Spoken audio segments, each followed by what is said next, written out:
ನಮ್ಮ ಆಧ್ಯಾತ್ಮಿಕ ಗುರು ಘೋಷಾಯಿರವರು ಹೇಳ್ತಾರೆ, ಪ್ರತಿಯೊಂದು ಮನೆಯಲ್ಲಿಯೂ ಸಹ ಒಂದೊಂದು ದಿವ್ಯ ಶಕ್ತಿ ಪಡೆಯಲು ಹಾತಿರುತ್ತಿರುವ ಆತ್ಮಗಳು ಅಂದರೆ ಮೂಮಿನ ಆತ್ಮಗಳು ಇರುತ್ತವೆ. ಈ ಆತ್ಮಗಳನ್ನು ಪರಮಾತ್ಮನೊಂದಿಗೆ ಸೇರಿಸುವುದೇ ನನ್ನ ಕರ್ತವ್ಯ. ಈ ಆತ್ಮಗಳಿಗೆ ಆಧ್ಯಾತ್ಮಿಕ ಶಿಕ್ಷಣದ ಬಹಳ ಅವಶ್ಯಕತೆ ಇದೆ. ಅವರಿಗೆ ಮಾರ್ಗದರ್ಶನ ಮಾಡಲು ನಾನು ಬಂದಿದ್ದೇನೆ. ಇದನ್ನು ಬಿಟ್ಟು ನನಗೆ ಬೇರೆ ಯಾವ ಉದ್ದೇಶವೂ ಇಲ್ಲ ಅಂತ ನಮ್ಮ ಗುರುಗಳು ಹೇಳ್ತಾರೆ. ಸರ್ಕಾರ್ ಘೋಷೇರವರ ಶ್ರೇಷ್ಠವಾದ ಆತ್ಮೀಯ ಜ್ಞಾನವು ನಮ್ಮ ಕನ್ನಡ ನಾಡಿನ ಜನರಿಗೆ ಜಾತಿ ಮತ ಭೇದವಿಲ್ಲದೆ ಆಧ್ಯಾತ್ಮಿಕ ಜಾಗೃತಿ ನೀಡುವುದಷ್ಟೇ ಅಲ್ಲ, ನಿಮ್ಮ ಹೃದಯವನ್ನೇ ದಿವ್ಯ ಪ್ರಕಾಶದಿಂದ ಬೆಳಗಿಸುತ್ತದೆ. ನಿಮ್ಮ ಹೃದಯವನ್ನು ದಿವ್ಯ ಶಕ್ತಿಯಿಂದ ಪ್ರಕಾಶಮಾನಗೊಳಿಸಿ ಸಿದ್ಧಿಯನ್ನು ಪಡೆಯುವಂತೆ ಮಾಡುವುದೇ ನಮ್ಮ ಉದ್ದೇಶ. ಇದಕ್ಕಾಗಿ ನಾವು ಹೊಸದಾಗಿ ತೊಡಗಿಸಿಕೊಂಡಿರುವ ನಮ್ಮ ಯೂಟ್ಯೂಬ್ ಚಾನಲನ್ನು ಸಬ್ಸ್ಕ್ರೈಬ್ ಮಾಡಬೇಕು. ನಿಮ್ಮ ಆಧ್ಯಾತ್ಮಿಕ ದಾರಿಯಲ್ಲಿ ಯಶಸ್ಸು ದೊರಕಲೆಂದು ನಾನು ಹಾರೈಸ್ತೇನೆ.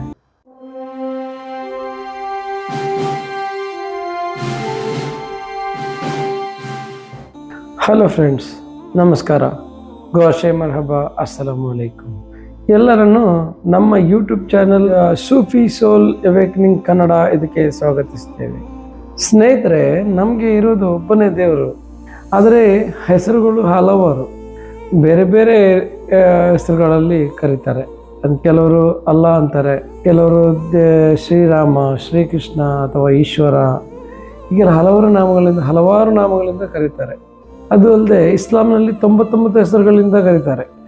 ದೇವರು ಮನುಷ್ಯನ ಅಗತ್ಯಕ್ಕೆ ಅನುಗುಣವಾಗಿ ಮತ್ತು ಅವರನ್ನು ಪರೀಕ್ಷಿಸಲು 313 ಗ್ರಂಥಗಳನ್ನು ಪ್ರವಾದಿಗಳ ಮುಖಾಂತರ ಈ ಭೂಮಿಗೆ ಕಳಿಸ್ತಾನೆ. ಒಂದೊಂದು ಧರ್ಮದಲ್ಲಿ ಕೆಲವು ತಪ್ಪುಗಳು ಅಥವಾ ಕೊರತೆಗಳು ಕಂಡು ಬಂದಾಗ ಅದನ್ನು ತಿದ್ದುಪಡಿಸಲು ಹೊಸ ಧರ್ಮವನ್ನು ಪ್ರವಾದಿಗಳ ಮುಖಾಂತರ ಕಳಿಸ್ತಿರ್ತಾನೆ. ಇವಾಗ ಉಳಿದಿರುವುದು 7 ಅಥವಾ 8 ಧರ್ಮಗಳು ಮಾತ್ರ. ಅದರಲ್ಲಿ ಕೊನೆಯದಾಗಿ ಬಂದಿದ್ದೇ ಇಸ್ಲಾಂ ಧರ್ಮ. ಇದಕ್ಕಾಗಿ ಪ್ರವಾದಿ ಮೊಹಮ್ಮದ್ ಸಲ್ಲಲ್ಲಾಹು ಅಲೈಹಿ ವಸಲ್ಲಂ ಅವರನ್ನು ಕಳುಹಿಸಲಾಯಿತು. ಆದ್ದರಿಂದ ಇಸ್ಲಾಂ ಕೊನೆಯ ಧರ್ಮ ಮತ್ತು ಮೊಹಮ್ಮದ್ ಸಲ್ಲಲ್ಲಾಹು ಅಲೈಹಿ ವಸಲ್ಲಂ ಅವರು ಕೊನೆಯ ಪ್ರವಾದಿ. ಇವರ ನಂತರ ಬೇರೆ ಯಾವ ಪ್ರವಾದಿಯೂ ಬರಲಾರರು, ಬೇರೆ ಹೊಸ ಧರ್ಮ ಕೂಡ ಬರಲಾರದು. ನಂತರ ಇಸ್ಲಾಂನ ಜವಾಬ್ದಾರಿಯನ್ನು ಸಹಬಾಗಳು ತೆಗೆದುಕೊಂಡರು. ಅವರ ನಂತರ ಅಲ್ಲಾಹನ ಸಂತರು, ಅಲ್ಲಾಹನ ವಲಿಗಳು, ಸಿದ್ಧಗುರುಗಳು ಇವರು ಮುಂದುವರಿಸಿದರು. 2 ರೀತಿಯ ಶಿಕ್ಷಣಗಳಿವೆ. ಒಂದು ದೇಹಕ್ಕೆ ಮಾತ್ರ ಸಂಬಂಧಪಟ್ಟದ್ದು, ಇನ್ನೊಂದು ಆತ್ಮಕ್ಕೆ ಸಂಬಂಧಪಟ್ಟದ್ದು, ಅಂದರೆ ಅಂತಃಕರಣಕ್ಕೆ ಸಂಬಂಧಪಟ್ಟದ್ದು, ಹೃದಯಕ್ಕೆ ಸಂಬಂಧಪಟ್ಟದ್ದು. ಈ ಬಾಹ್ಯ ಶಿಕ್ಷಣವನ್ನು ಶರೀಅತ್ ಅಂತಾರೆ, ಆತ್ಮೀಯ ಶಿಕ್ಷಣವನ್ನು ತರೀಕತ್ ಅಂತಾರೆ. ಅಂದರೆ ಈ ಅಂತಃಕರಣಕ್ಕೆ ಸಂಬಂಧಪಟ್ಟ ಶಿಕ್ಷಣ ಇದೆಯಲ್ಲ, ಇದಕ್ಕೆ ತರೀಕತ್ ಅಂತಾರೆ. ಶರೀಅತ್ ಸಾಮಾನ್ಯವಾಗಿ ಎಲ್ಲರಿಗೂ ತಿಳಿದಿರುವಂತೆ ಅದೊಂದು ಸಾಮಾನ್ಯ ಜ್ಞಾನ. ತರೀಕತ್ ಅನ್ನೋದು ಎಲ್ಲರಿಗೂ ಅರ್ಥ ಆಗೋದಿಲ್ಲ.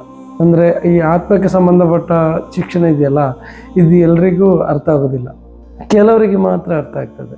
ಯಾಕೆ ಅಂತಂದರೆ ಅಲ್ಲಾಹನು ಯಾರನ್ನು ವಿಶೇಷವಾಗಿ ಇಷ್ಟಪಡ್ತಾನೋ ಅವರಿಗೆ ಮಾತ್ರ ಈ ವಿದ್ಯೆಯನ್ನು ಅರ್ಥ ಆಗುವಂತೆ ಸಹಾಯ ಮಾಡ್ತಾನೆ, ಅಥವಾ ಈ ವಿದ್ಯೆಯನ್ನು ಪಡೆಯಲು ಸಹಾಯ ಮಾಡ್ತಾನೆ. ಈ ಆತ್ಮೀಯ ವಿದ್ಯೆಯನ್ನೇ ನಾವು ಇಲ್ಲಿ ಕಲಿಯಲಿದ್ದೇವೆ. ಇದರಲ್ಲಿ ಅನೇಕ ರಹಸ್ಯಗಳು ಅಡಗಿವೆ. ಪ್ರತಿಯೊಂದನ್ನು ನಿಧಾನವಾಗಿ ಕಲಿಯೋಣ.